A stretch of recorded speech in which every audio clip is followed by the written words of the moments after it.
রাজ্যের মুখ্যমন্ত্রী মমতা বন্দ্যোপাধ্যায়ের বিরুদ্ধে এবার কুরুচিকর এবং অশ্লীল মন্তব্য করার অভিযোগ সৌগত ভট্টাচার্যের বিরুদ্ধে।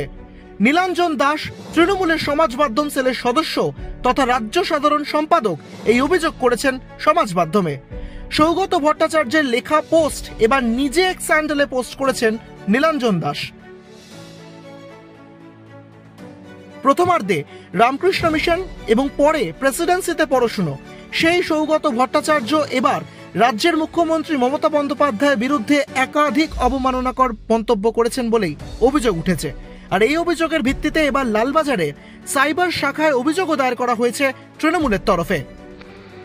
যদিও এই ঘটনার পর সৌগত ভট্টাচার্য ক্ষমা চেয়েছে বলে একটি পোস্ট করা হয় নীলাঞ্জনের তরফে, তবে পাল্টা পোস্ট করা হয়েছে নীলাঞ্জনের তরফেও। সেখানে বলা হয়েছে এই অভিযোগ প্রত্যাহার করা হবে না, যদি প্রশাসন বা নেত্রী ক্ষমা করে দেন সেটা তাদের ব্যক্তিগত ব্যাপার। রাজ্যের মুখ্যমন্ত্রী মমতা বন্দ্যোপাধ্যায়ের বিরুদ্ধে এবার অশ্লীল এবং কুরুচিকর মন্তব্য করার অভিযোগ সৌগত ভট্টাচার্যের বিরুদ্ধে।